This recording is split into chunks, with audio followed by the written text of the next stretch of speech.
Afternoon, Warriors, students and staff. Thank you all for joining us on this very important student assembly. As June 1st has begun, we want to make sure that we talk about how we're going to end this year as strongly as possible. And the best way we're going to be able to do that is together. So let's jump right in.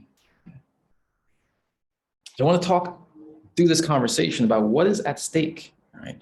And what is it that we're all going to need to do to make sure that we hit all of our goals, because time, ladies and gentlemen, is running out.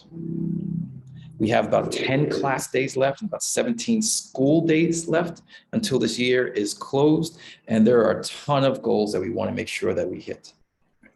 We want to make sure that when we get to that end time, when the sands in the hourglass run out and that clock is closed and the school year is done, we have no regrets because we gave it our all. So today we're going to talk about where are those spaces in which we can give it our all. That includes with Regents exams. That includes marking period 6 and how we can make sure we can recover if we need to recover, or maintain and excel if we need to continue doing those, right? In addition to that, some closeout events and incentives that are going to make the end of this year fun and exciting. And lastly, the expectations, behavior expectations that are necessary so that when you end this year, you have no regrets. And if those behavior expectations aren't met, we're going to talk about those consequences that will follow. Okay? And all of those things that people will lose out on, will miss, right? If they aren't able to comply and hit those expectations that we know will lead to success. So before we talk about the end, let's talk about where we've been. I've been here for 11 years now. Matt's been here for 12 years now. Innovation has been around for a long time. And as I've spoken with students, staff, parents, the same refrain keeps coming up, the same statement. This has been the hardest year ever at Innovation. And there's so much truth to that, right? We started the year off in hybrid. Everyone wasn't even in the building at one time. We made that work. We had to deal with variants on the coronavirus, Delta, Omicron, the ups and downs, the waves of infection that were happening across the city. We had to deal with going back into virtual learning, right, for the middle of the school year after we had been in the building for a long, long time, right? In addition to what was happening just academically and in our social space here, personally, so many of us, too many of us have had personal tragedies again and again and again this year. And then as the whole community, we've had the shared tragedy of Jason Ford's passing. It has been truly one of the most difficult years of my life, and also one of the most difficult years of Innovation's existence. Through all of this struggle, through all of this challenge, we made it, and we're making it because we've kept our priorities in line. Okay. In order for us to be successful at all, the first priority we made sure we focused on was people's safety. Safety through COVID, and safety through any type of altercations or issues, safety for mental health and social wellness. Safety. Without safety, everything else fell apart. And then after safety, we built up again on people's mental health, social well-being, focus on academic success, tighten those bonds that we have as a community, and then ultimately leading to post-secondary success, right? That was the only way we're able to make it and continue to make it, by keeping those priorities in line. So through this conversation, I want you to think about what are your priorities, and do you have your priorities in order? And some of us are rocked by what the end of this year means, are rocked by what we've experienced throughout this year, and are rocked by, can we close out this year feeling satisfied, feeling like we've given it our all, feeling like we have no regrets about what we put forward throughout this year. So I want to give you some motivation that I hope will help.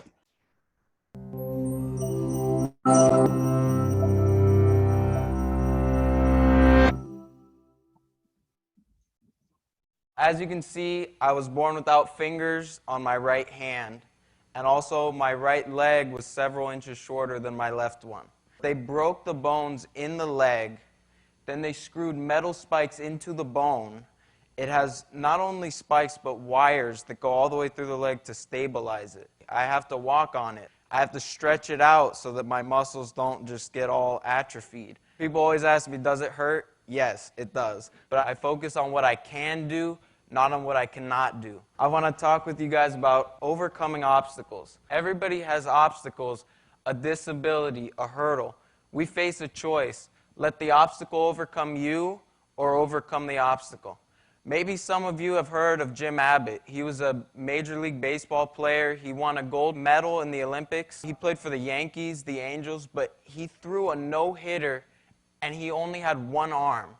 When he was a kid, he came home mad one time and told his dad, "The kids won't let me play baseball because I only have one hand." His dad replied, "No, the kids won't let you play baseball because you stink at baseball." You can't change the fact that you only have one hand, but you can change the fact that you stink. So his dad began to practice with him, and he got good. He overcame obstacles. Teams would try to exploit his weak side. They would try to bunt to the side that he had a missing arm. But they never succeeded because he practiced and practiced fielding bunts to that side. There is no dishonor in having a disability, and I won't let anyone diss my ability, but I don't want anyone's pity either. I will not use the obstacles I face as an excuse for having a pity party. I will practice harder, play harder, and push myself harder to keep getting better. Last season, I started on my varsity high school basketball team as a freshman, and I won Rookie of the Year. I was one of the top scorers on the team, so... One of the things that I find funny is that people judge me by appearance. They say, "Oh, look at this one-handed whitey with the limp. I don't want him on my team, you know." But what they don't know is that I don't just have a disability, I have an ability. One of my favorite moments from this last season was we played a team that we had never played before. And when the game started, you could tell that they were dissing my disability. I mean, they double-teamed our tallest player. They just were playing really soft on me.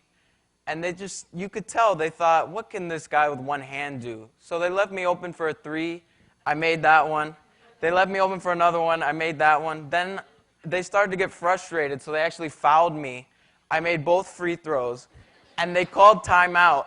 And as we were in the huddle, I could hear the other coach yelling at his players about me. They went from not covering me at all to double-teaming me. It's all about overcoming obstacles. It's true, I have a disability, but so do you. I also have an ability, so do you. Everyone has obstacles to overcome. Some are visible like mine. Some are less visible. Maybe your obstacle is that you come from a poor neighborhood. Maybe people say you'll never amount to anything. Prove them wrong. Maybe your obstacle is that you have a learning disability and people think that you're dumb. Prove them wrong. Maybe people judge you because of the color of your skin or your family background. Prove them wrong. I know a lot of people who take one look at me and judge me. They say, "Oh, that kid can't be any good at basketball. One leg, one hand." If someone thinks you can overcome the obstacles, prove them wrong.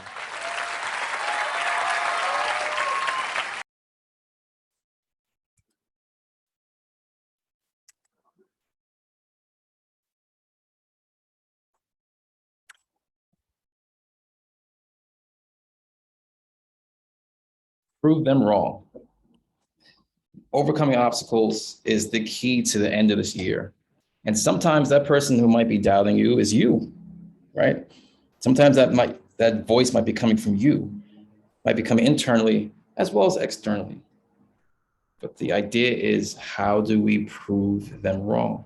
And yes, everybody is coming with challenge. I just talked about this challenging year. These are a lot of the disabilities that we faced as an entire community, as well as our own personal disabilities.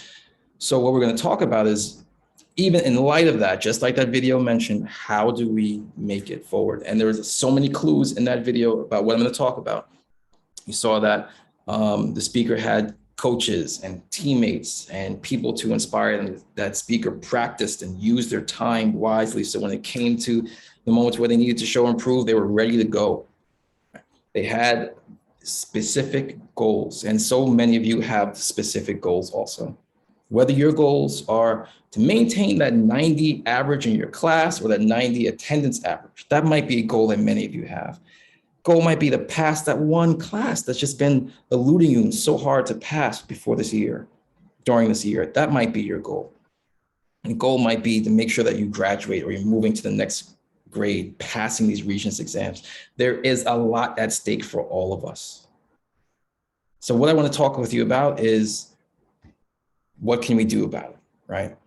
How do we zoom ahead in that road to recovery, right? How do we control our controllables, as Jay always used to say, right? Control the things that we have the power to influence and focus heavily on those things. So as I said in marking period 6, let's talk about the things we can control in marking period 6. Marking period 6, it will close in 10 days. There's not a lot of time left. The sands of the hourglass are slowly falling to the bottom. That clock is ticking closed.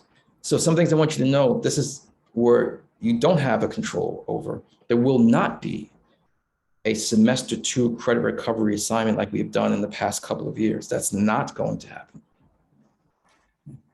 We have Regents exams and Regents Week, first time in 3 years that we've had that. So what we're going to do instead is use Regents exams as a marking period 6 recovery opportunity. So here's the deal. Sit for, pass those Regents exams, you automatically earn no less than a 75 in your marking period 6 class. So all those classes that end in Regents exams, when you sit for them and you take them, you pass those exams, you automatically earn no less than a 75 in your marking period 6 class. So that's one piece for you that can help you recover and meet those goals for the end of this year. Another piece is marking period 6 closing projects. So in those classes where they're not Regents exams, your teachers have created these closing projects for you. And they look different in each class, but those projects are designed to give you the opportunity to reach those grade goals that you have in your class. And now we're talking about control and controlling what's controllable. We've outlined a road to recovery for you and all of these opportunities and supports so that you can hit those goals that you have, your individual personal goals. So such as lunch and learns, the Warrior workrooms, that's your teacher's office hours, right? Some of you are enrolled in our after school Regents Academy, so you can get even more prep so you can perform well on these Regents exams. And that's the academic. We talked before about the social, emotional, and the safety pieces. We have world-class school guidance counselors who are ready and willing and able to assist you in whatever struggles you're dealing with. In addition to them, we have our advisors, we have our SPED and L case managers, we have student support from our assistant principals, directors and associate directors, Jesse and Tarina, Ira, and our deans. We have so much support to give you. What you have to do is take control of your road ahead. Okay? You have to take control of that road ahead. Before moving on, I want you all to just get another shot at what Regents Week is going to look like, okay? So here are the dates and the exams, those start times and end times. We're gonna give you more details about Regents because it's been a long time since we've had them. So it's been a longer time since you've sat for them. If you wanna make sure you understand what each Regents Day looks like, that's gonna come in the next future assembly. I wanna continue to talk about the rest of this year and the work that you have ahead of you. So, I've shared with you before, you control your thoughts, your choices, your words, your actions. Those things, if you take control of them, will lead you on that road to recovery. You can zoom down that road. And there are behaviors that will help you go down that right path and unwanted behaviors that will take you to the other space. I want to start this conversation by saying this. Classrooms are sacred spaces. The learning that happens there happens nowhere else. Classrooms are sacred spaces and need to be treated as such. So the behaviors in classes that are going to help you and help everyone else in those spaces reach their goals are staying engaged. Engage with your teachers, ask the questions, answer those questions, engage with your classmates, exchange ideas, help each other out and support, engage with the subjects and the content, what you're learning, right? Engage with those texts and the materials, engage, engage, engage. If you stay engaged, you stay focused, you stay connected, you're going to learn and be prepared for closing out this year as successfully as possible, right? Other important behaviors in those first last 5 minutes of class, you cannot leave to use the bathroom. You cannot leave to go get water. And more importantly, being in class, staying in class is extremely central to your success throughout the rest of this year. All of that leaving class without permission or trying to go to someone else's classroom for things that are not as relevant as what's happening in your class at the time are things that are going to detract and make it harder for you to hit your goals, okay? You have to commit to giving your best foot forward so you have no regrets by the end of this year. So that leads me to these unwanted behaviors. Like I said, leaving class, causing disruptions in those classes, whether it's verbal altercations, yelling, telling jokes that are disrupting what's happening, what's taking place, right? Physical altercations, theft, whether it's in the building or outside the building with our neighborhood partners. You saw the notice I sent out about theft happening at Dave's, vandalism, okay? Just withdrawing from the class and the classroom environment, head down constantly, withdrawing on your cell phone, right? Or using electronics for creating an unsafe environment, right? In which you're maybe bullying other folks or threatening folks electronically. Play fighting, whether it's with water, whether it's with playing with the hands or running through the hallways, all of these disruptions are going to make it extremely hard for everyone who is focused on their goals to achieve them. And I have an extremely low tolerance after everything we've been through to allow these things to throw us off. Extremely low tolerance for it. I'm going to talk to you more about support because some of these things are coming from, again, that inner voice that might be telling you, you don't have a chance, right? They might be telling you, you're not going to be able to end this year successfully. I'm going to talk to you about the supports available to help with that. But these behaviors, these unwanted behaviors, hear me. We are not going to tolerate them. So here are the consequences you can anticipate, okay? Yes, we will do our mediations, and mediations are a very important tool because it makes a person confront the error of their ways, right? And sometimes that's the most hardest thing to do. But sometimes we have to go beyond mediations, and we will. That might mean removal of privileges. You can't leave campus for lunch, right? You can't attend after school classes or after school events or after school programs where you're getting some support or just getting a time to hang out with your peers, right? For our seniors, you'll lose those privileges for your senior activities. Right? If consequences need to be escalated there, listen, we won't have you on campus. We'll skip the detentions and we'll go to suspensions or just have you at home learning because, again, classrooms are a sacred space and the learning that happens here happens in those classroom spaces. What takes place in the hallways is going to make people feel safe, right, to learn. So if you're making it where people feel unsafe to learn or unsafe to be, we're not going to have you here in the building. Okay? And that's also going to mean your grades are probably going to suffer. It's going to mean that you're going to be ineligible for some of these fun, amazing incentives and activities I'm about to talk about.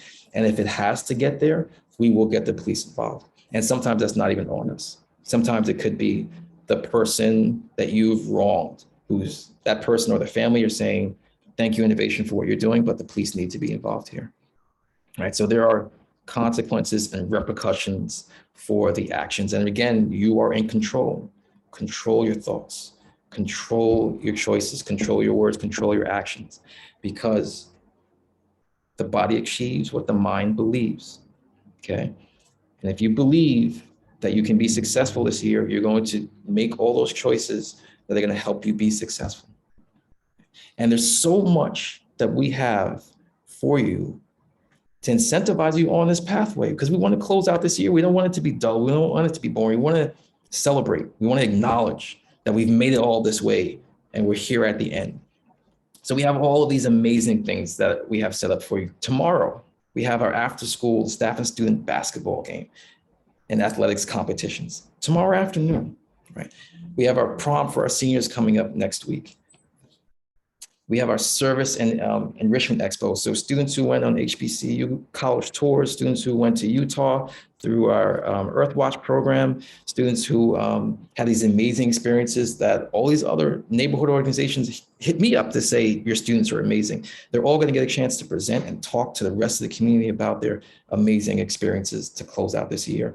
In addition to that, we have on the 13th, we're calling it 40 Field Day, and this is going to be the first of a tradition, right? In honor of Jason Ford, we're creating a field day, a ton of fun activities, food. Our summer jam will happen then. Our award ceremony will happen then. I want all of you to be here and be involved and to have access and participate in these things. But if those unwanted behaviors persist, you're not going to be connected with these things. You're not going to be able to finish your marking period 6 credit recovery or marking period 6 grade recovery or those Regents exam recovery. You're not going to have the opportunity to sit with your teachers, sit with your peers and study for those things. Okay. There's so much more on this list leading up to graduation and these incentive trips that we have coming up. There's so much that we're packing into June so that it is an exciting time for everyone. Okay. So I want to leave you with this final note. To close out this year without regrets, to close out this year giving it our all, doing as many of those wanted behaviors as possible so that we can achieve our goals. Sometimes it's going to take more than what we have. And I want to give you an example of that. As you all know, Jason was an extremely close friend of mine, as well as a colleague here. And in his passing, it rocked my world. And I didn't know what to do, right? I didn't know what to say. I didn't know what my place was here in the building. I had to take some time. But during that time, what I also did was I reached out and I went through grief counseling and I talked with folks and I talked with people who stuck their hands out to me just to give either an encouraging word, have a longer conversation to share their challenges with people passing, right? And losing loved ones. That help, that support, that guidance help remind me of my ability, right?